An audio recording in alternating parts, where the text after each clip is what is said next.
그 79페이지 보시면 그 박스에 지금 말씀드린 취득의 형태 구분한 거 표로 정리해놨죠. 그러니까 그 밑에 있는 기본서 내용을 굳이 읽을 필요 없습니다. 그 박스 보시고 그 중에서 이제 정리하시면 되는데, 예를 들면 뭐 아주 쉬운 얘기 이렇게 나와요. 취득세 취득은 유무상을 불문한 일체의 취득을 말한다. 유무상을 불문한 일체의 취득을 말한다. 그럼 맞아요, 틀려요? 맞죠? 유상, 무상 관계죠? 근데 시험에 이제 뭐, 유상승계만 경 무상승계 취득, 무상의 경우는 취득으로 보지 않는다. 이런 식으로 나와요, 예를 들면. 그 다음에 또 나올 수 있는 게 아까 말씀드린 차량, 기계, 장비, 선박, 항공기, 원시 취득은 과세하지 않는다. 다른 말로, 승계 취득의 하나에 과세한다. 이렇게 나가는 거고, 그리고 주가 되는 게 이제 간주식 4개죠. 종류 4개 외우시고, 그 다음에 과점주주 얘기 했죠? 비상장법인 주식 몇 프로? 50% 초과했을 때. 그러니까 3가지 기억하시면 된다 했죠? 설립 당시는 과세하지 않는다. 최초 과점주주는 전체 지분만큼 취득으로 간주한다. 그리고 재차는 그 이전 지분 증가분만큼 취득으로 간주한다. 그죠? 이런 것들입니다. 그래서 그걸 보고 그냥 표 보고 이렇게 정리하면 되는 거지. 그 밑에 뭐 79, 80 막 써 있잖아요. 설명해 놓은 거 있죠. 그걸 여러분이 굳이 다 읽을 필요는 없다는 거죠. 그죠? 그렇습니다. 그리고 82페이지 가면 그 과점주주 얘기는 나중에 또 나오는데, 그 4번에 과점주주 주식 취득 돼 있죠. 82페이지. 그죠? 거기 보면 두 번째 줄 가로 안에 뭐라고 돼 있어요? 법인 설립 시 발행하는 주식 또는 지분을 취득함으로써 과점주주가 된 경우는 취득으로 보지 아니한다. 뭔 얘기인지 아시겠죠? 최초 설립 당시는 과세하지 않는다. 뭐 이런 지분은 많이 나오는 거니까 잘 정리하시면 되겠습니다. 자, 이제 두 번째 기준인 납세 의무자를 보겠습니다. 납세 의무자. 얘는 원칙이 뭐라고 나오냐면 이렇게 나와요. 사실상 취득자 이래요. 자, 그러면 이 말이 뭐냐면 세법은 실질과세 원칙이거든요. 그러니까 사실관계를 우선을 한다는 얘기죠. 자, 그래서 이 지문을 보시면 뭐라고 되어 있냐면 4절에 1번 사실상 취득자에서 부동산 등의 취득은 관계법령에 따른, 그 다음 뭐라고 되어 있냐면 뭘 하지 아니한 경우라도 등기 등록 등을 하지 아니한 경우라도 이래요. 그럼 여기까지 해석하면 어떤 의미라겠어요? 그럼 누구는 당연히 납세 의무가 있다? 등기 등록을 하지 않았어도 라는 얘기죠. 그러면 등기 등록하는 애는 당연히 납세 의무가 있고, 네 앞으로 등기를 안 하더라도 뭘 하면? 사실상 취득하면 각각 취득한 거로 보고 해당 취득 물건의 소유자 또는 양수인을 각각 취득자로 한다. 자, 결론은 무슨 얘기냐면 내가 이걸 샀는데 내 앞으로 등기를 안 하더라도 네가 실질적 취득 권리를 가지고 있으면 너도 납세 의무가 있다는 얘기죠. 그 말은 등기를 받는 사람은 당연히 있고, 그런 뜻입니다. 예를 들면 명의신탁 같은 게 대표적입니다. 이 건물을 제가 샀는데 그럼 제가 실질적 취득자죠. 근데 등기를 제 앞으로 안 하고 누구 앞으로? 제 친구 앞으로 등기를 하게 되면 명의신탁한 거잖아요. 그죠? 그럼 만약에 이걸 제가 사서 제 친구 앞으로 등기를 하게 되면 그 취득세는 누가 낼까요? 제가 납세 의무자입니까? 제 친구입니까? 제 친구입니다. 제 친구이죠. 왜? 걔 앞으로 등기하잖아요. 그 제가 원주시에 가가지고 얘기하진 않잖아요. 이게 사실은 내 건데 내가 진짜 급한 사정이 생겨서 할 수 없이 내 친구 앞으로 하는 거니까 그렇게 알고 있으라고. 이렇게 얘기합니까? 안 하잖아요. 몰래 하는 거잖아. 그러니까 내 친구는 누구예요? 실질적 취득자는 아니지만 형식적 취득자인데 걔도 납세 의무가 있고, 그럼 전 누구예요? 내 앞으로 등기는 안 했지만 제가 누구야? 사실상 취득자죠. 그럼 저도 법적으로 뭐가 있다? 납세 의무가 있다는 뜻입니다. 물론 명의신탁을 했다 해서 친구랑 제가 둘 다 동시에 세금 내진 않겠죠. 왜? 걸리지 않는 한은 명의신탁인지 아닌지 모르잖아요. 근데 얘는 뭐야? 법적인 근거가 있는 거죠. 그래서 만약에 그게 나중에 걸려서 입증이 되면 저한테도 이 법의 근거에서 뭐 하겠다? 과세를 하겠다는 뜻입니다. 중요한 건 명의신탁을 하시면 안 됩니다. 명의신탁 해주면 뭐 법적으로 문제되는 게 문제가 아니라 본인 게 아닙니다. 명의신탁 하는 순간 그냥 걔 준다고 생각해야 돼. 내가 만약에 내 건물을 친구 앞으로 명의신탁을 해. 그럼 그 친구한테 그거 준다고 생각해야 돼요. 왜? 나중에 못 돌려받습니다. 법적으로도 안 되잖아요. 그거는요. 명의신탁이 이제 실명제 위반에다가 법적으로 보호를 안 해줍니다. 과거 오래전에는 소송을 걸면 원소유자한테 돌려줬거든요. 이제 안 돌려줘요. 최근에도 한번 그런 거 있었어요. 그 명의신탁을 해놨는데 그 명의신탁 받은 사람이 그걸 담보로 돈을 빌린 거야. 그 원주인이 짜증나니까 이제 얘기하다가 안 되니까 소송을 걸었는데 판결이 뭐라고 할게요? 너는 주인이 아니야. 네가 왜 상관이냐는 거예요. 얘가 자기 명의로 된 거 자기 걸 가지고 대출받는 네가 왜 상관이 이렇게 된 거죠. 그래서 권한 없어요. 그냥 끝난 거예요. 그걸로. 그래서 팔아버리면 끝나는 거예요. 명의신탁 하면 안 돼. 큰일 납니다. 하긴 뭐 그 별 걱정은 다 하죠. 내 앞으로 등기할 것도 없는데 무슨 명의신탁까지 뭐 그걸 걱정이면 뭐 걱정이 세상 사는 게 뭐 걱정이 있어. 내가 쟤는 너무 많아가지고 얘한테 하고 얼마나 좋겠어. 그래요. 그죠? 그런 걱정을 하면 얼마나 좋겠어요. 그죠? 쓸데없는 걱정이죠. 자, 그래서 결론은 세법은 원칙적으로 형식적 취득자와 실질적 취득자 둘 다 뭐가 있다? 납세 의무가 있다. 그런 뜻이고요. 두 번째는 주체구조부 취득자는 말이 나오죠. 주체구조부 취득자 이렇게 나옵니다. 이거는 그냥 그러니까 단어는 막 그런데 이 건축법에 가면 나중에 주요구조부라는 거 배워요. 주요구조부. 뭐 바닥, 기둥부, 지붕틀, 내력벽, 주계담 이런 게 있거든요. 그러면 한마디로 말하면 얘는 건물주를 말한다라고 생각하면 돼요. 건물주. 자, 이런 거예요. 만약에 이 건물이 있어요. 이렇게. 근데 여기 각보예요. 근데 을이 세입자죠. 을이 세입자인데 자, 을이 이 건물 1층에 은행이 들어와요. 은행. 그죠? 자, 그러면은 은행 지점을 설치할 때 시설을 할까 아니 설비를 제일 중요한 게 뭘까요? 은행 지점 설치할 때. 뭐가 중요해?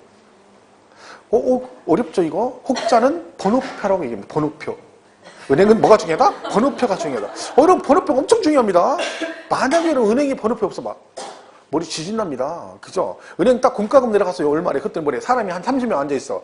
그러면 나보다 먼저 온 애들 일단 파악해놓고, 그 다음에 민감하게 뭘 바라냐? 나보다 늦게 온 사람이 있을 거 아니야. 걔를 다 외워놔야 돼. 왜? 애매하게 놨다가 나중에 누군가 먼저 나보다 가는데 찝찝한 거예요. 저게 나보다 늦게 온 것 같은데 이상하지 확실치 않죠. 이러면 헷갈리거든. 번호표가 있어야 되는 거죠. 제가 머리 깎으러 가는데 거기 이제 머리 깎는 데가 거기 남성 전용 머리 하는 데거든요. 그러니까 세 분이 머리를 깎아요. 그럼 이게 쭉 가서 들어가면 토요일날 같은데 주말에 가니까 제가 이제 사람이 많잖아요. 그 앞에 들어가면 10명 이렇게 앉아 있습니다. 그러면 거기는 번호표가 없잖아요. 그럼 들어가가지고 딱 들어가면 스캔을 쫙 해요. 10명 나보다 먼저 사람 이쪽 쫙 그러고 그럼 앉아있어. 그럼 뒤에 오는 사람이 있거든요. 그거 외워야 된다니까. 왜? 나중에 머리 깎으면 앞에서 뭐라 그래? 다음 분 오세요 그래요. 그러면 다음 분이 누구야? 우리끼리 눈치 보는 거야. 우리끼리 눈치 봐가 다음 분은 그러면 자기가 외워놨다가 딱 일어나요. 딱딱딱 일어나. 왜? 자기가 벌써 외워놓은 거야. 다 나만 한 게 아니야. 다 그래. 그래서 다음 분은 그 사람 딱 가요. 다음 분은 그 사람 딱 가. 그럼 나도 가만히 순서 짓고 있다가 이렇게 다 가고 나면 그 다음 분 그럼 내가 딱 일어나요. 왜? 다 외운다니까 온 사람들이 전부 다 자기도 모르게 외우고 있다니까. 쟤는 나보다 먼저 오고 쟤는 늦게 오고 얘는 뭐 이러고 있다니까. 얼마나 머리 아픈데 그것도 머리 깎으러 가서 돈 5천 내고 깎는데 머리 지진 나는 거예요. 그쵸? 많으면 번호표 중요하죠. 근데 금고. 그러니까 이 금고가 부착된 금고라고 그래요. 그러니까 은행에 가면 벽에다가 금고 큰 걸 붙여놨잖아요. 그럼 그 부착된 금고는 취득세를 내야 되거든요. 그러면 이 금고를 취득한 건 누구예요? 이 세입자죠, 은행. 그죠? 근데 이거에 대한 납세 의무자는 누구냐? 얘라는 거죠. 그러면 이게 왜 그러냐면 만약에 얘를 야 네가 납세 의무자야 그래 버리면 얘가 그 말 듣고 충격받아가지고 그 밤에 그 금고 뜯어가지고 잠수 타버렸어요. 그래서 지리산 가서 반달로 뭐 놀고 있는 거야. 내가 이번에 열받아 이거 뜯어가지고 왔다. 그러니 곰이 막 그러냐고 얘기하고 있는 거죠. 그럼 얘가 야 네가 납세 의무자야 그랬더니 얘가 뭐라 그래? 짜증나가지고 야 내가 한 것도 아닌데 왜 나한테 세금을 내라 그래? 그럼 얘도 잠수 타야 되잖아요. 그럼 얘는 뭐가 문제야? 이거를 들고 타야 돼. 이 건물을 들고 타야 잠수를 타려면. 얘가 잠수 타더라도 여기다 뭐 할 수 있어요? 압류를 할 수 있잖아요. 그래서 나중에 채권 회수하기에 유리하죠. 그러니까 우리가 법을 만들 때는 그렇다는 거죠. 세금은요. 얘가 내든 관심 없어요. 국가지자체는. 나는 돈만 받으면 되거든요. 근데 아무도 안 냈을 때가 문제라겠죠. 얘도 안 내고 얘도 안 내요. 나는 50을 받아야 되는데 아무도 안 내는 거야. 그럼 누군가한테 받아야 되잖아요. 그럼 법적으로 근거가 있어야 되죠. 그땐 둘 중에 누구한테 세금을 받는 게 유리한지를 생각하는 거예요. 그럼 누가 유리해? 얘가 유리하죠. 얘는 세입자니까. 그래서 얘를 납세 의무자 해버리는 거야. 그래서 얘를 뭐라 그래? 주체구조부 취득자라고 그래요. 자, 비슷한 얘기 다 나오면 다 얘 찍으면 돼요. 자, 여러분이 집주인 아파트를 가지고 있는데 세를 줬어요. 근데 세입자가 아파트를 별장으로 썼어요. 별장으로. 그러면 중과세가 돼요. 취득세. 이때 그러면 중과세 할 때 세입자한테 중과세 할까요? 집주인인 임대인한테 중과세 할까요? 금방 얘기했잖아. 임대인이라고 했는데. 왜냐면 세입자 해버리면 또 걔도 잠수 타가지고 아까 얘 잠수 타는 얘하고 같이 가서 반달고 뭐 셋이 고스톱 치고 있는 거예요. 못 찾는다니까. 그러니까 걔도 누구야? 임대인, 집주인. 똑같이 가면 된다. 자, 설명은 이렇게 했는데 시험에 얘가 나오죠. 뭐 최근에 나온 적이 있습니다. 그러면 얘는 설명 다 필요 없고 문제 쫙 읽다가 이게 나와요. 주체 구주 어쩌 이런 말이 나와요. 그럼 무조건 그 다음에 뭐만 보면 돼. 마지막에 얘가 취득한 거로 본다. 그럼 맞았다. 그러면 되고 아니다. 그럼 무조건 틀렸다. 그러면 돼요. 그럼 얘는 절대 안 틀리는 거예요. 자 보세요. 거기 2번 주체 구주부 취득자. 건축물 중 조작 설비 그 밖의 부대 설비에 속하는 부분으로서 자 앞에 거 필요 없고요. 뭐가 나왔어요? 주체 구주부 나왔죠? 그럼 마지막에 뭐라고 돼 있어? 주체 구주부 취득자가 함께 취득한 거로 본다. 그랬죠? 그럼 얘가 취득한 거로 본다는 얘기는 얘가 납세 의무자라는 얘기죠. 시험에 뭐라고 나와요? 뭐 가설한 자가 납세 의무자 이렇게 나오겠죠. 그럼 뭐 조작 설비 효용같이 이루든지 말든지 신경 쓸 거 없고 우리는 온리 뭐만 기억하면 돼? 요 단어만 기억해서 얘가 취득한 걸 본다. 결국은 설치는 얘가 했지만 처음부터 얘가 얘랑 같이 한꺼번에 취득한 거로 본다. 그래서 얘한테 취득세 부과를 하겠다. 그런 뜻입니다. 그래서 요 단어만 기억하면 돼요. 가장 최근에 납세 의무자 나왔던 것 중에 정답이 다음 중 옳은 걸 고르시오. 얘가 정답이었어요. 그럼 단어가 얘가 나왔을 거 아니야. 그럼 마지막에 뭐라고 하면 돼? 얘가 취득한 거로 본다. 맞았다. 이렇게 하면 되는 거죠. 그죠? 얘는 틀릴 게 없는 거죠. 그죠? 보시면 됩니다. 자, 넘어가서 그 4번의 상속인을 보겠습니다. 이건 아주 간단한 얘기죠. 이것만 기억하면 된다 했죠? 피상속인과 상속인이 있습니다. 자, 둘 중에 누가 돌아가신 분이다? 이분이 돌아가신 거죠. 피 흘리고 돌아가신 분. 그죠? 써 있잖아. 내가 대놓고 돌아가셨다고. 그죠? 피 흘리고 돌아가신 분. 이분이 돌아가신 거예요. 그럼 세금은 누가 내야 돼? 상속인이네, 상속인. 이분은 내시고 싶은데 몸은 원의로 돼. 마음은 원의로 돼. 몸이 움직이지 못하시잖아요. 그죠? 그러니까 우리 이것만 기억하면 돼. 피 흘리고 돌아가신 분. 그분은 못 내시니까 누가 낸다? 상속인이 낸다. 그죠? 상속인. 문제 풀 것도 없는 거죠. 자, 5번은 조합원이라고 돼 있죠? 자, 얘도 사실은 지분의 답이 있는데 뭐 이런 얘기예요. 간단하게 설명하면 재건축을 하잖아요. 주택조합이나 재건축 조합이 그 재건축 등을 하게 되면 우리 공법 배울 때 재건축은 반드시 조합을 설립하도록 돼 있거든요. 그죠? 얘가 조합을 설립해서 이제 사업을 시행합니다. 그러면 시공자 선정을 하겠죠, 시공사? 근데 얘가 조합원이 1000명이에요. 1000세대예요, 1000세대. 이제 공사를 쭉 하거든요. 공사를. 그럼 이렇게 아파트를 짓습니다. 그죠? 아파트. 근데 지금은 물론 이거 예를 듣는 거예요. 지금은 이런 식으로 하진 않습니다. 근데 과거에는 용적률을 막 200%씩 올려줬거든요. 그러니까 재건축하면 논하는 거예요. 그 옛날에는. 그럼 얘가 1000세대인데 1500세대를 지어요. 그러면 이 건설회사가 완공을 하고 나면 이걸 어떻게 해요? 누구한테 줘요? 시행사인 누구한테 줘? 조합한테 주죠. 그죠? 그런데 보세요. 이 1500세대 중에서 1000세대는 누구 거예요? 이 조합원 거잖아요. 그런데 이 1500세대를 전부 다 일단 조합이 취득한 거로 보게 되면 조합이 세금을 내겠죠. 취득세를. 그죠? 얼마에 대해서? 1500세대에 대해서 얘가 세금을 내겠죠. 자, 그리고 조합은 그 1500세대 중에서 1000세대는 누구 거야? 조합원 거니까 누구한테 줘? 조합원한테 또 주겠죠? 그럼 조합원은 또 뭘 내야 돼? 취득세를 내야 됩니다. 이게 무슨 얘기예요? 내가 내 돈 주고 아파트를 신축했는데 세금을 2번 내는 거죠. 왜? 이 조합이 된 취득세, 돈 어디서 났어요? 조합원인 내가 조합비 된 겁니다. 그러면 내가 내 돈 주고 집을 지어서 여기다 취득세 내고 또 내 앞으로 등기할 때 세금 또 내고 이건 말이 안 되는 얘기잖아요. 그래서 내용이 뭐다? 그 조합이 취득하는 부동산 중 이 중에 뭐 조합원용 몇 세대? 1000세대는 누구 거니까 조합원 거니까 이건 누가 취득한 거로 본다? 이 조합원이 취득한 거로 보겠다는 거지. 그러면 결론적으로 이걸 주택조합으로 안 가고 바이렉트로 얘가 취득한 거로 보니까 얘는 세금을 뭐 하면 돼? 처음 취득해서 얘가 세금 내면 끝이라는 거죠. 그럼 나머지 조합원가 아닌 500세대는 그건 누가 취득한 거로 본다? 그건 조합이 취득한 거로 본다. 조합이. 그럼 나머지 500세대는 조합이 세금을 내겠죠. 그리고 이 조합은 그 500세대를 뭘 합니까? 일반 분양하는 거죠. 그러니까 옛날에 그러니까 여러분 강남 쪽에서 재건축 같은 거 한번 잘하면 아파트 한번 재건축 잘하면 재산이 막 10억, 20억씩 늘어나는 거예요. 왜? 이게 500세대 분양하면 분양가가 높으니까 이걸로 이 전체 1500세대 건축비를 빼고도 돈이 남아요. 그럼 조합원인 나는 돈 한 푼도 안 들이고 이 아파트 하나 생긴 거죠. 거기다가 이 분양하고 돈이 남으면 조합비를 돌려줘요. 거기다가 아파트 가격이 위치가 좋으니까 계속 올라가죠. 그럼 뭐 10억, 15억 가는 거 아무것도 아니잖아요. 그러면 한 방에 10억, 20억 재산이 늘어나는 거예요. 그러니까 막 재건축에 목숨 거는 거죠, 재건축에. 그때 당시에 그래 투기가 엄청났어 이거. 해가지고 돈 있는 사람들 이때 돈 엄청 벌었습니다. 왜? 일단 갔다가 막 몇십 채건 막 갖다 박아놓는 거죠. 그리고 재건축 들어갔다 해서 딱 분양 됐다 그러면 막 대박 나는 거. 재산이 몇십 회씩 막 늘어나고. 그래서 이게 지금은 안 되는 거예요. 왜? 그 뒤로 규제가 엄청 심해졌잖아요. 지금은 재건축에도 크게 메리트는 없는데도 그래도 많이 하잖아요. 왜? 일단 그래도 본전치기만 해도 가격이 올라가니까 새 아파트 생기는 거니까 엄청나죠. 그러니까 지금은 뭐 규제를 많이 합니다. 그러니까 좀 뉴스 보셨잖아요. 이거 공사 달라고 막 건설회사에서 막 뇌물 주고 그래가지고 뭐 난리 막 그죠. 왜? 이게 공사가 막 몇 조씩 되는 거 막 조 단위 넘어가니까 엄청난 거죠. 남는 게. 그러니까 막 서로 하려고 하는 거죠. 그죠? 자, 그 얘기인데 얘도 결론 집이 문제 지문에 답이 있어요. 5번 보세요. 주택법에 따른 주택조합과 정비법에 따른 재건축조합 등이 그 다음에 굵은 글씨로 돼 있죠. 누구 용으로?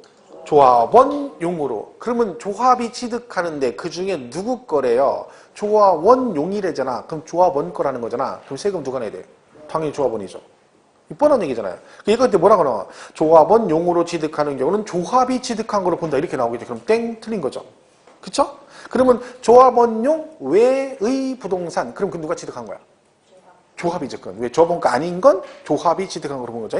그러니까 얘도 지금 주체구조부 취득자도 마찬가지고 상속도 마찬가지고 얘도 마찬가지고 외울 것도 없는 거죠. 왜? 지문만 그냥 가면 그대로 답이 돼 있는 거니까. 그죠? 그냥 고르면 되는 겁니다.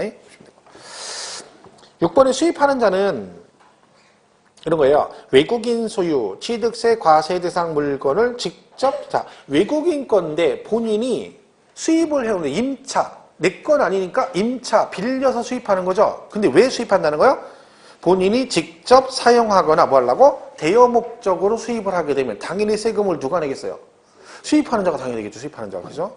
자, 근데 판매 목적으로 수입할 때는 수입하는 자는 납세 의무가 없습니다. 예를 들면 자동차, 외제차 있죠. 외제차 벤츠나 아우디 같은 거 BMW 수입해 오잖아요. 그러면 우리나라 뭐 벤츠 같은 거는 뭐 한성자동차가 수입회사인데 걔가 벤츠 10대를 수입해요. 그럼 수입하는 자가 한성자동차죠. 근데 걔는 납세 의무가 없다는 얘기지. 왜? 걔한테 세금을 부과하면 걔들이 어떻게 합니까?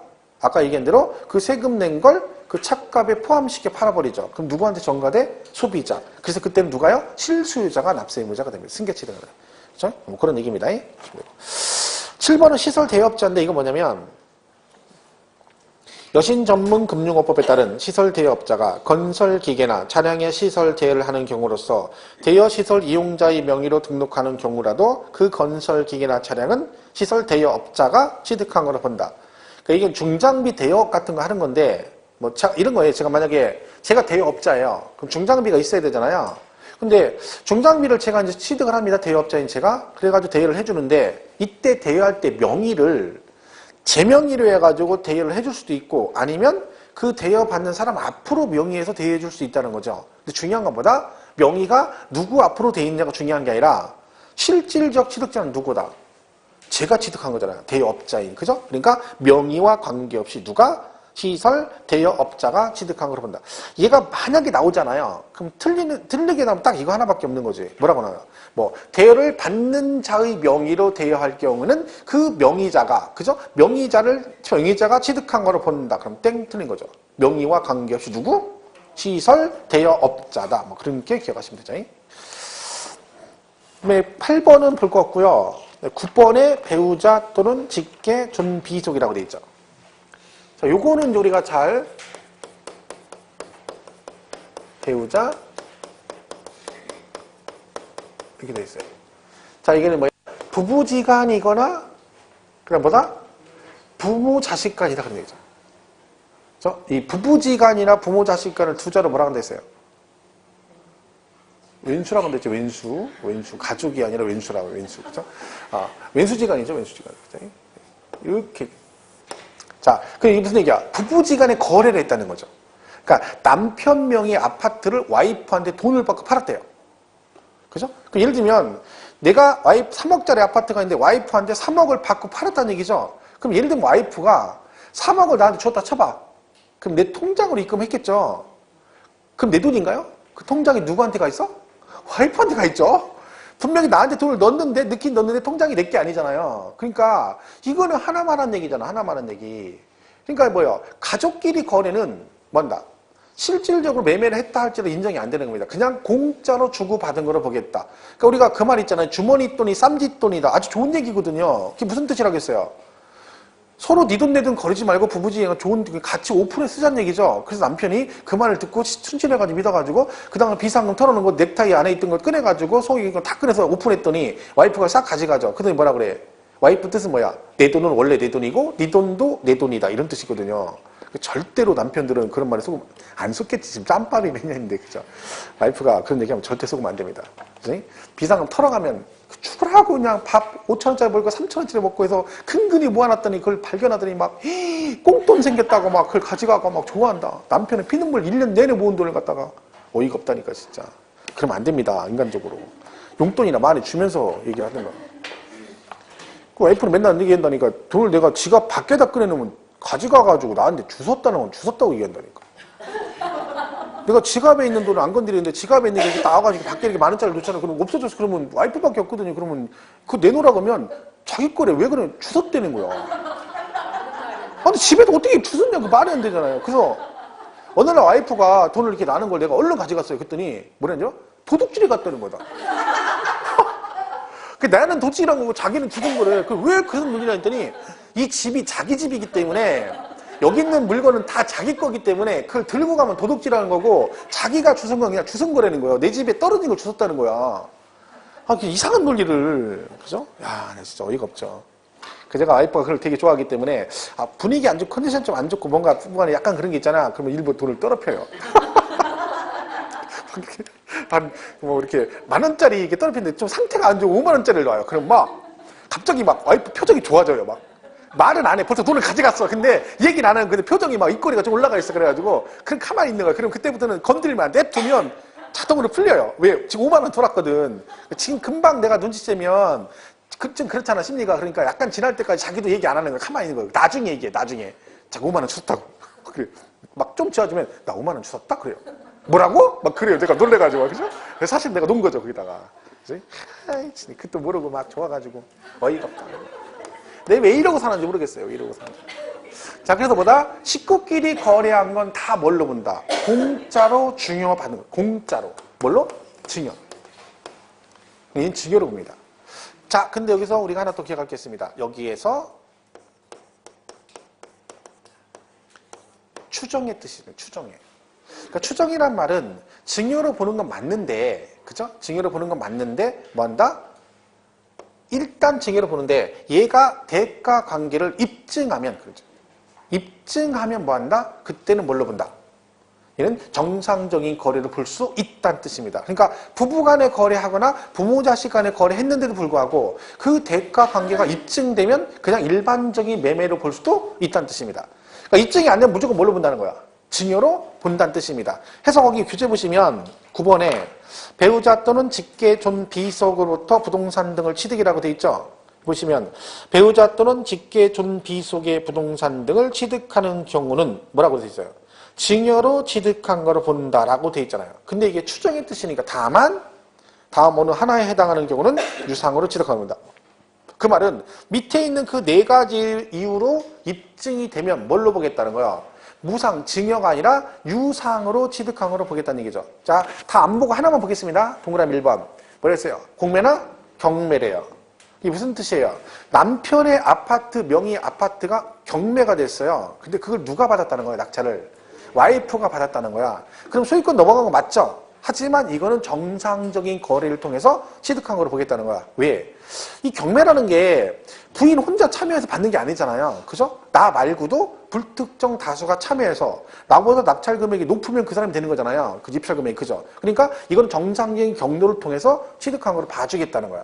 그러니까 경매나 이런 걸로 취득하면 증여가 아니라 뭘로 봐? 유상승계 취득으로 보겠다. 그런 뜻입니다. 그래서 그런 거 예외가 있는 거예요. 근데 지금 외우지 마세요. 그거는. 그러니까 지금은 뭐만 기억하시면 돼요. 배우자, 직계, 존비, 속은 일단 다음보다 증여로 본다. 근데 추정의 뜻이 있다라고만 기억하시면 돼요. 그러니까 이 부분이 나중에 뒤에 가면 양도세도 똑같은 얘기가 나오거든요. 그래서 맞물려 가는 거니까 그렇게 기억하시면 되고 여기서는 뭐 그 부분을 일부러 지금부터 볼 필요는 없습니다. 자, 그래서 고납세의무자는 9번까지 한번 보겠습니다. 그 부담부증여랑은 나중에 양도세 하신 다음에 하면 금방 이해가 되는 것들이에요. 지금은 하면 양도세 설명을 해야 되기 때문에, 그죠? 거기까지 가시면 되고. 뒤에 넘어가시면 됩니다. 그리고 87페이지부터 과점주주 나오죠? 그건 아까 제가 설명한 거예요. 그죠? 거기 보시면 그 2번의 과점주주라고 돼 있잖아요. 그죠? 2번의 과점주주. 그죠? 몇 프로? 100분의 50을 초과하는 자입니다. 굵은글씨로 돼 있잖아요. 그죠? 그 바로 위에 보면 다만 법인 설립 시 굵은글씨에 그죠? 법인 설립 시 발행한 주식 또는 지분을 취득함으로써 과점주주가 되면 취득으로 보지 아니한다. 설명한 거죠? 그것만 줄치면 보시면 되고 3번은 최초 과점주주라고 돼 있잖아요. 그죠? 그러면 그 두 번째 줄에 최초로 과점주주가 된 경우는 그 다음 줄에 뭐라고 돼 있어? 모두 취득한 걸. 뭔 뜻이야? 전체를 취득으로 본다. 아까 그랬잖아요. 그죠? 그 얘기고. 넘어가면 4번은 임의과점주주는 보지 마세요. 그건 지금 보지 마세요. 지금 보면 머리 아파요. 그건 약간 좀 틀리기 때문에 5번 재차 과점주주 나오죠? 재차. 거기 뭐라고 돼 있어요? 마지막 줄에 증가된 그죠? 이미 그 다음 그 위에 줄이 뭐예요? 한번 읽어볼게요. 그냥 거기 재차는 자 과점주주였으나 주식 등의 양도 해당 법인의 증자 등으로 과점주주에 해당하지 아니하게 되었다가 해당 법인의 주식 등을 취득하여 다시 과점주주가 된 경우에는 다시 과점주주가 된 당시의 주식 등의 비율이 그 이전의 과점주주가 된 당시의 주식 등의 비율보다 증가된 경우에만 그 증가분만을 취득으로 보아 취득세를 부과한다. 라고 돼 있죠? 네. 거기만 딱 줄친 것만 그냥 간단하게 보시면 돼요. 아까 설명한 거예요. 그런 게 설립시는 과세하지 않는다. 최초는 전체, 재차는 증가분. 그 얘기하는 겁니다. 이렇게 보시면 되죠. 자, 그리고 89페이지 거기 보시면 5절에 뭐 있어요? 취득 시기라고 되어 있어요. 적어보겠습니다. 취득 시기. 여기는 생각보다 안 춥네요. 지금 충북은 아까 보니까 한파주의보가 있던데. 충북 한파주의보래. 한파주의. 아니 강원도도 아니고 그죠? 충북에 뭐 안전 재난 문자로 막았던데 그죠? 한파주의보래. 그래봤자 영하 10도 뭐 12도 뭐 이거밖에 안 돼요. 그 정도로 강원도 저기 가면 뭐 우리 군대 생활할 때는 오늘 굉장히 따뜻하네 그럼 영하 20도 그랬는데 뭐 진짜. 진짜 그래서 우리 전방 철책 근무할 때는 야 오늘은 좀 따뜻하다 온도가 괜찮다 그러면 영하 20도예요. 그죠? 그럼 기분이 막 25도 막 밤에는 뭐 넘어지면 못 일어납니다. 넘어지면 옷이 자력으로 못 일어나. 왜? 옷 하도 깨 입어가지고. 진짜 전방 근무할 때, 저 첫째 근무할 때는 옷 있는 옷 다 껴있거든요. 추니까. 그럼 딱 넘어지면 못 일어난다. 진짜. 여기 이게 걸려가지고. 그럼 누가 일쳐줘야 돼요. 왜? 옷이 뭐 이렇게 그러네. 이렇게 하고. 총 못 쏴요. 왜? 총을 저기 안 들어가. 이게 뭐, 여기 다 막 싸매가지고.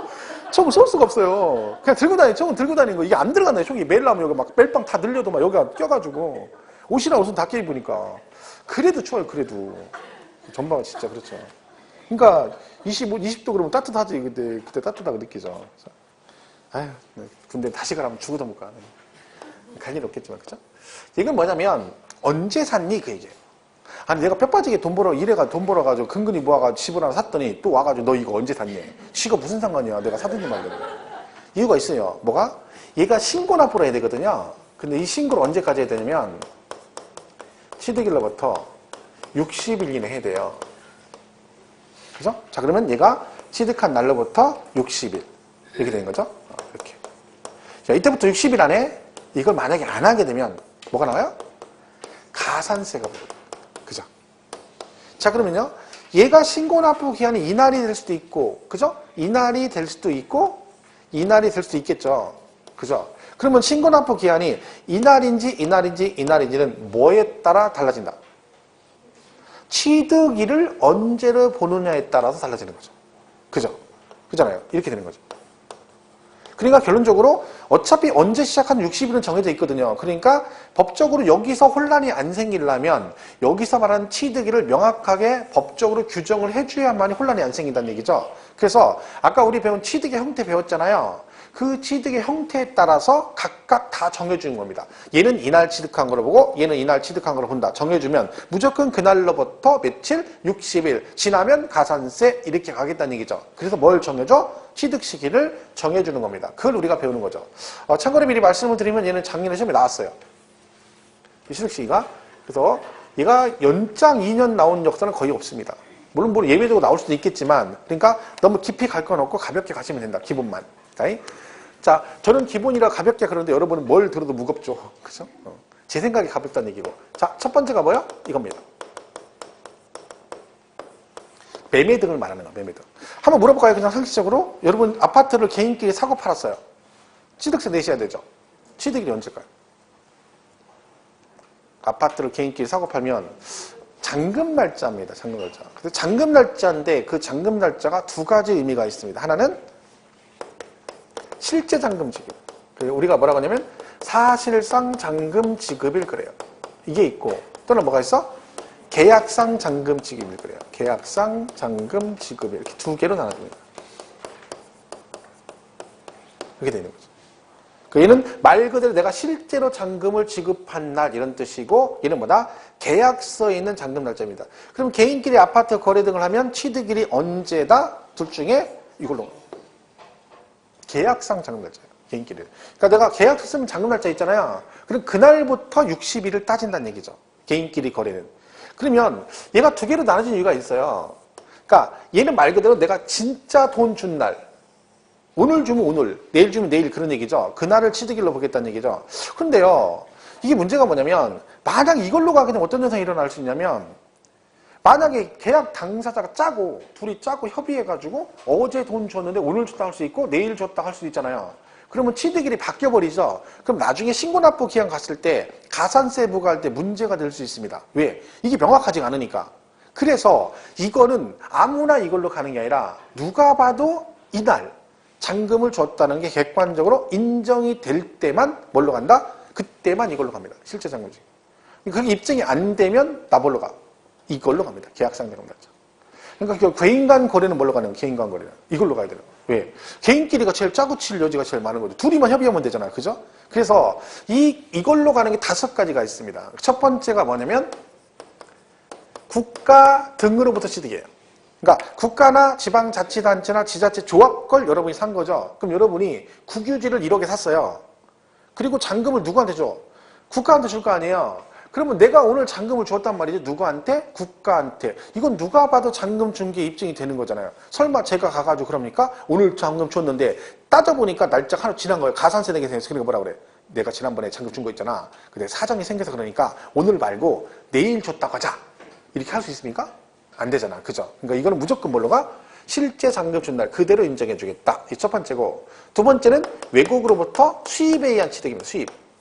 자, 수입을 한다는 얘기는 국가 간에 거래하는 거고요. 그럼 통관할 때 뭘 물어요?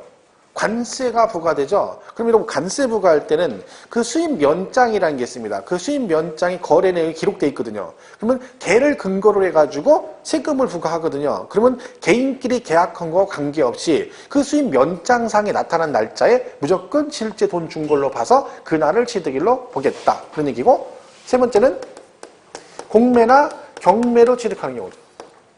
그러면 경매나 공매는 자산관리공사에서 하는 거고 경매는 법원에서 하는 거잖아요. 그럼 여러분이 낙찰받으면 돈 갖다 은행에다 내죠. 근데 법원에서 지정한 은행에 갖다 내잖아요. 그죠? 그러면 거래 주체가 이거를 관리하는 주체가 경매는 법원이잖아요. 돈은 거기다가 내지만 그죠? 그러니까 결국은 이것도 누가 봐도 잔금 준 게 입증이 되는 거죠. 그 다음에 네 번째는 판결문으로 취득 가격. 판결문으로 취득 입증되는 게 판결문. 자, 소송이 걸렸는데 법원에서 최종 판결을 냈어요. 확정 판결을 냈어. 뭐라고? 갑은 을에게 얼마를 언제까지 지급해라. 이렇게 판결을 난 거죠. 그러면 뭐다? 이건 법원에서 판결을 나가지고 날짜 정해주고 금액 정해준 거죠. 그럼 당연히 뭐다? 이 판결문에 나타난 그 날짜에 무조건 잔금 준 걸로 봐서 그날을 취득일로 보겠다. 그런 얘기고, 마지막 하나가 법인 장부로 취득 가격이 입증돼요. 법인 장부. 이거는 뭐예요? 여러분 아파트 분양받으실 때 아파트 분양받으면 잔금 갖다 대잖아요. 그럼 건설회사는 뭐 합니까? 오늘 여러분 잔금 받으면 오늘 받으면 자기 법인 장부에다가 김모 씨가 몇 월 며칠에 잔금 얼마를 줬다라고 기록을 하죠. 그러면 내가 잔금 준 걸 뭘 통해 입증받을 수 있어? 그 거래 상대방인 법인 장부를 통해 입증을 받을 수 있죠. 그러면 그날 실제 돈 준 걸로 보겠다 해서 이 5가지만 뭐다? 이 5가지만 실제 잔금 지급일로 가고, 요거 아닌 것들은, 여기 아닌 것들은 다 뭘로 가? 계약상 잔금 날짜로 갑니다. 그죠? 그걸 잘 기억하시면 돼요. 그래서 실제 잔금 지급일은 이 5가지만 해당됩니다. 그래서 이거는 뭐 5개 외우시면 돼요. 이것만 외우면 나머지는 해당도 없는 거죠. 자, 이렇게 되죠. 저 어렸을 때 시골에 슈퍼 같은 게 없으니까 물건을 한꺼번에 떼가지고 다 이렇게 해서 마을에 가다 놓고 공동 판매를 했어요. 그리고 우리가 뭐라고 표현했냐면 공판장이라고 했어요. 구판장 그러기도 하고. 그죠? 그럼 여기 가서 이제 사는 거죠. 여기 가서 막 다 여기 사는 거예요. 뭐 없으니까 먹을 게 없으니까. 뭐 어렸을 때 제일 유명한 과자 뭐 눈깔사탕 같은 거 뭐 이런 짜리 사고 그죠? 그다음에 뽀빠이 알지? 뽀빠이 몰라? 자야라고 알아요? 자야? 오 자야 알죠? 내가 어제 강의했는데 야, 내 진짜 자야를 모르더라. 그럼 내가 얼굴 액면 보니까 알라인데 모른 척하고 앉아가지고 아무도 얘기 안 해. 뽀빠이는 10원이고 그때 당시 자야는 20원이었어요. 길어가 노란 애가 별사탕 들은 거. 그 노래도 있잖아요. 뭐 뽀빠이를 알고부터 뽀빠이를 알고 남의 땅을 알았습니다. 남의 땅을 알고부터 남의 땅을 자야를 알았습니다. 아, 난 상처를 먹었습니다. 남의 땅 뽀빠이 자야 이거 몰라? 어디 북한에서 공부한 여기서 라면도 사고, 그죠? 라면도 그때 당시 삼양라면 하나, 처음에 삼양라면 우리나라 하나밖에 없었거든요. 근데 우지파탕 나면서 걔들이 훅 한 거지. 그래서 농심이 크긴 했지만, 그죠? 그러니까 이런 데서 라면도 사고, 국수도 사고, 뽀빠이 다 샀다는 거지. 그 국수도 어디서 사? 여기서 사네, 여기서. 그래서 국수를 어디가 샀다? 공판장. 그래서 이게 국수, 공판장 이렇게 되는 거예요. 그래서 공판장에 가서 국수 샀다. 이렇게. 자, 근데 국수, 공판장을 외웠어요. 근데 그 국이 뭔 국인지 몰라요. 또 문제죠. 국 그러면 무슨 국? 동태국, 콩나물국, 명태국 뭐 이런 국가, 지방자치단체, 지자체, 조합 그래요. 그것만 딸랑 외워가지고 모르면 안 되죠. 그러니까 앞 글자 따서 외우는 게 오래는 갑니다. 되게 오래 가요. 근데 뒤에 기억을 잘해야 돼요. 그러니까 저는 중학교 때 농업 배웠는데 그때 배운 걸 지금도 기억합니다. 진짜로. 30년 훨씬 넘었는데 그때 나무 이름 외우는 건데 우리 선생님이 뭐라고 가르쳤냐면 이거예요. 오 아가씨 참 미인이군요. 이거예요. 오류나무, 아카시아나무, 참나무, 미루나무예요. 여러분 근데 이거를 생으로 오류나무, 참나무 이렇게 외워봐. 죽어도 기억 못합니다. 근데 제가 중학교 3학년 때 외운 걸 지금도 기억합니다. 근데 얘가 오 아가씨 참 미인이군요. 이때 CF 유명한 껌 CF가 아카시아 껌 생각나죠? 아름다운 아가씨 어찌 그리 예쁜지요. 오 아카시아 껌인데 오 아가씨 그리고 이게 안 잃어버려지는 거예요. 거기 딱 매치가 돼가지고 그 지금 기억난다니까. 그러니까 여러분들 그거를 해야지 그냥 해놓고 국이 뭐냐니까 글쎄요 난 물론 근데 오늘 콩나물국 먹었는데 그건가 해사고 한다. 아니요 국은 뭐 해장에는 뭐 동태국이 좋아 해사고 막 그러면 안 되고. 이것도 없어요. 수 찾아볼 수가 없는 거예요. 근데 왜라고 되는 거? 그럼 뭐야? 야, 수가 왜 없어? 그런 건데. 외국으로부터 수입이잖아요. 공매 판결문. 장은 뭐요? 장 없어. 또 장 어디 갔어? 장. 고추장인데 굉장히 잘해죠. 장이 뭐요? 법인 장부이래요. 그래서 국수, 공판, 장. 이렇게 기억하시면 됩니다. 그죠? 이 5개. 이거 빼고 나머지는 다 올라간다는 거야. 계약상, 잔금, 날짜로 간다. 그죠? 자, 그러면 여러분이 이걸 문제 풀 때 국수 공판장 외웠어요. 그죠? 그리고 나머지는 계약상. 이렇게 외우면 이 문제를 풀 수 있냐? 그렇지 않습니다. 왜? 자, 풀 수 있나 보겠습니다. 시험 이렇게 나와요. 자, 개인끼리는 이걸로 간다겠죠? 이단이 취득이래요? 자, 근데 문제가 이렇게 나와요. 계약상 잔금 날짜는 5월 25일인데 실제 잔금은 5월 27일 날 줬습니다. 취득일이 언제일까요? 25일이에요. 25일. 자, 그러면 잔금을 이날 줬어요. 그러니까 여러분이 25일 날 잔금을 주기로 약속을 했는데 실제 돈은 23일 날 줬습니다. 자, 취득일이 언제일까요? 자, 지금 배웠으니까 다 맞춰야 되잖아요. 그죠? 근데 지금 여기서 다 맞춘다는 보장 없는 거죠. 맞춘 사람이 있고 틀린 사람이 있다는 거지. 원래 다 맞춰야 되는데. 정답은? 아닙니다. 그러니까 이게 단순히 국수 공판장은 실제 나머지 이걸로 하는데 그것만 가지고 되는 건 아니라는 거죠. 그러니까 뭘 기억해야 돼요? 서로 관계없어. 그러니까 얘네들은 뭐랑 관계없다는 거야. 계약서의 잔금 날짜 상관없이 무조건 뭘로 간다는 거고 실제 잔금 날짜로 간다는 얘기고 얘네들은 실제 잔금을 먼저 주건 나중에 주건 관계없이 뭘로 간다? 계약서로 간다. 이런 뜻입니다. 그러니까 대부분은 이거는 맞춰요. 근데 이걸 많이 틀려요. 왜? 이게 나왔단 말이에요. 그러면 상식적으로 생각해보니까 돈을 내가 땡겨줬잖아, 미리. 그죠? 그러니까 돈을 미리 줬으니까 저건 이제 내가 어제 그저께 돈 줬으니까 그때부터 내 거 아니에요. 내 거니까, 돈 미리 줬으니까 얘는 이날이고, 여기는 늦게 줬으니까 이날로 가는 거야. 이렇게 할 수 있다는 거지. 근데 둘 다 아니라는 거지. 그래서 무조건 뭘로 간다? 이걸로 간다. 그런 뜻이죠. 그걸 잘 기억하셔야 돼요. 여기까지 가면 또 다 맞추느냐? 그렇진 않습니다. 이렇게 나와요. 이날이 취득이래요. 이렇게 나와요. 등기초 때. 계약상 잔금 날짜 25일인데 등기를 27일 날 했어요. 얘는 취득일이 언제일까요?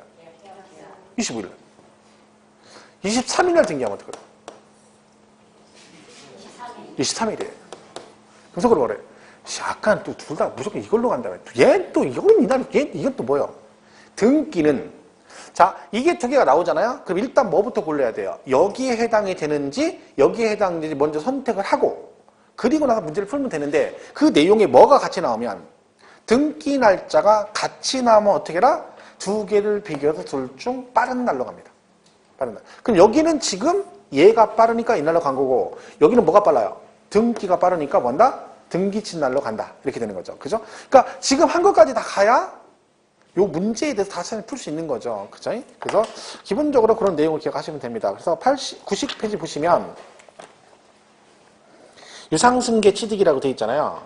1번에 실제 잔금 지급일 그랬죠? 자, 객관적 취득 사실이 입증되는 다음의 어느 하나에 해당하는 유상승계 취득의 경우는 뭔다? 사실상 잔금 지급일을 취득 시기로 한다. 그랬죠?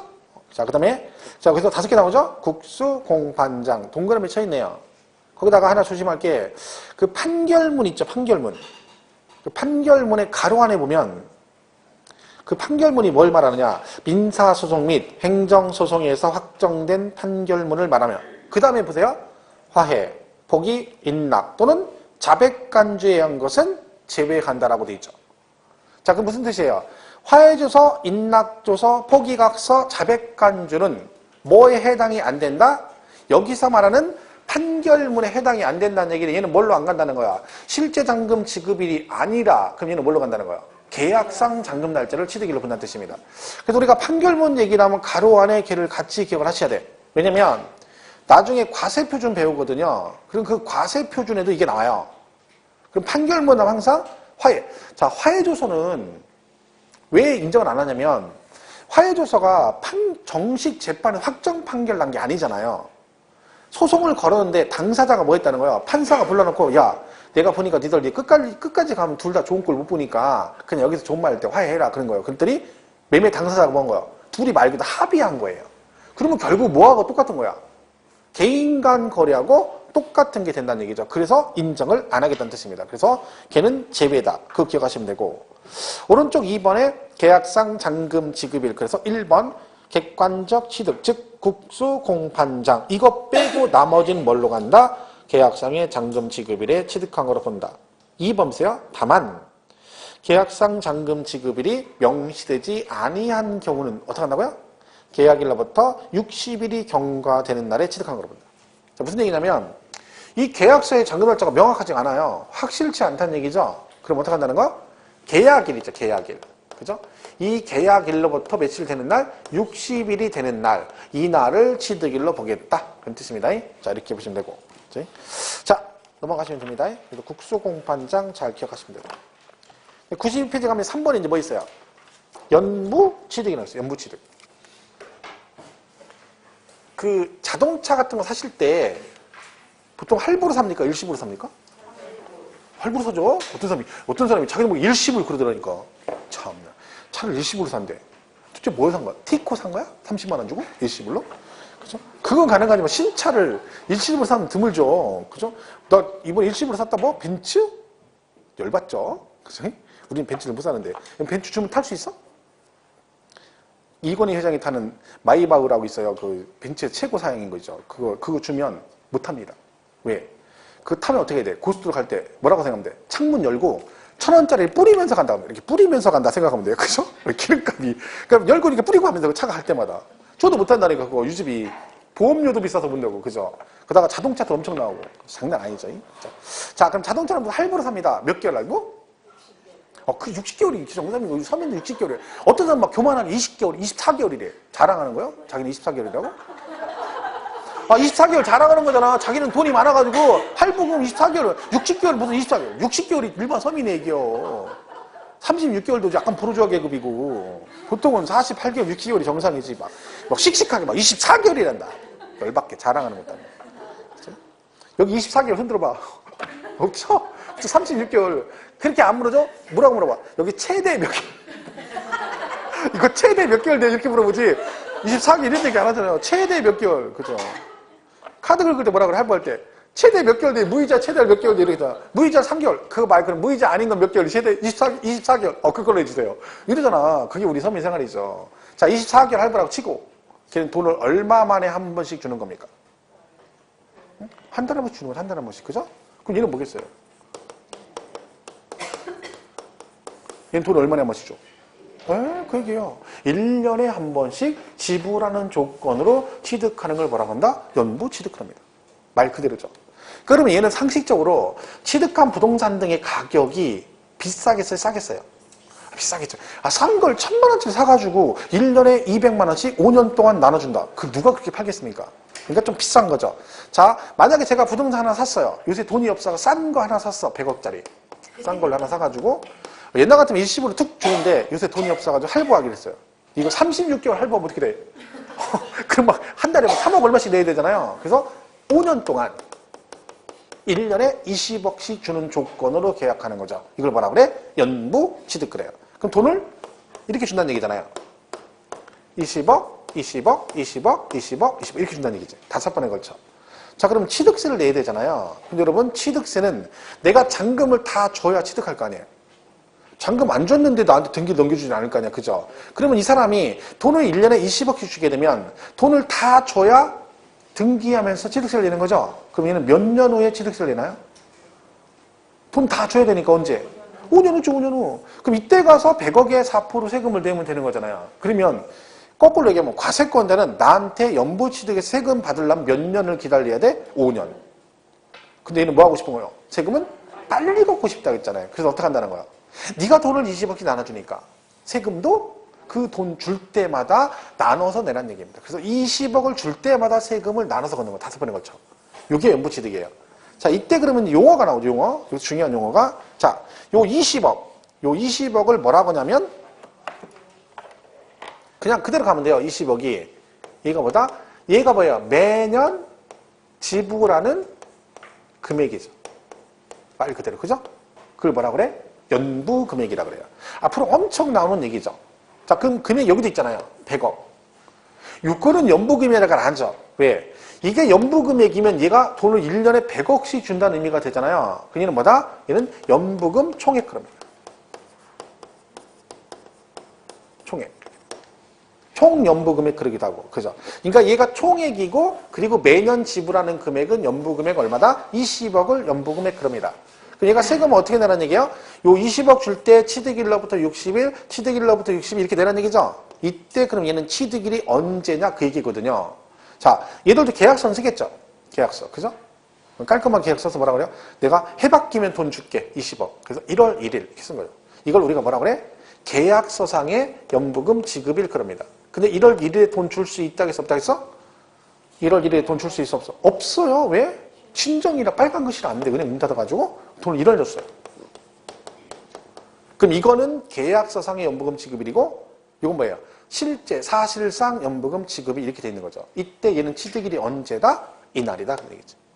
그러니까 연부취득은 무조건 뭘로 가요? 실제 연부금 지급일이에요. 그러니까 20억 오늘 주면 오늘부터 60일, 내일 주면 내일부터 60일 이렇게 간다는 얘기죠. 그죠? 그러니까 얘는 나중에 과세 표준할 때 연부금액 나오고요. 면세점 할 때 2억은 나오고요. 그 다음에 취득 시기는 실제 연부금 지급일이고 이렇게 나오는 거죠. 다 연관돼 있어요. 여러 군데. 지금 여러분이 이제 아직 그 짬밥이 안 되시기 때문에 그런데 좀 지나면 5, 6월달 가면 이걸 한꺼번에 막 할 때 다 정리를 같이 합니다. 그때 가면은. 자, 그럼 얘가 중간에 등기하면 어떻게 될까요? 등기. 자, 3번 내고 3년 내고 아직 2번 남았어요. 근데 중간에 등기 칠 수도 있죠. 자, 그러면 이때는 언제 취득한 거보다 이날 등기 친 날 한꺼번에 취득한 거를 보죠. 왜? 여러분 등기를 했다는 얘기는 상대방이 돈을 상대방이 돈을 줬으니까 등기를 넘겨줄 거 아니야. 그러면 이날 등기했다는 얘기는 결국 이 나머지 얼마, 남은 20억도 40억이죠. 그죠? 이날 등기 치면 어떻게 돼? 얼마에 대해서 세금을 내야 돼? 앞에 3번 냈죠? 남은 거 2번이죠? 이거 다 내야지, 이때 가서. 왜? 잔금을 다 줘 등기할 거 아니야. 그러면 세금은 요거에 대해서 세금 계산이 되는 겁니다. 그죠? 등기 치면 등기 친 날 한꺼번에 취득한 거로 본다. 뭐 이렇게 되는 거죠. 자, 그게 연부취득 얘기입니다. 그래서 92페이지 3번 보시면 연부취득 읽어보겠습니다. 연부로 취득하는 것은 그 사실상의 연부금 지급일을 취득일로 본다. 그랬죠? 자, 밑에 4번 등기일 또는 등록일 기준이라고 되어 있잖아요. 사실상 잔금 지급일, 계약상 잔금 지급일, 사실상 연부금 지급일 전에 등기했대. 그럼 뭐가 빠르다는 얘기야? 등기가 빠르다는 얘기죠. 그럼 뭘로 가? 등기신날. 결국 무슨 얘기야? 둘 중 빠른 날이다. 그런 얘기죠. 둘 중 빠른 날. 같은 의미죠. 그죠? 그래서 거기 아까 제가 나오면 뭐라 그랬어요? 얘는 무조건 등기가 같이 나오면 어떻게 해라? 두 개 중에 비교해서 뭐한 날? 빠른 날로 간다. 그렇게 이해를 하시라고 했잖아. 그죠? 이렇게 정리하시면 됩니다.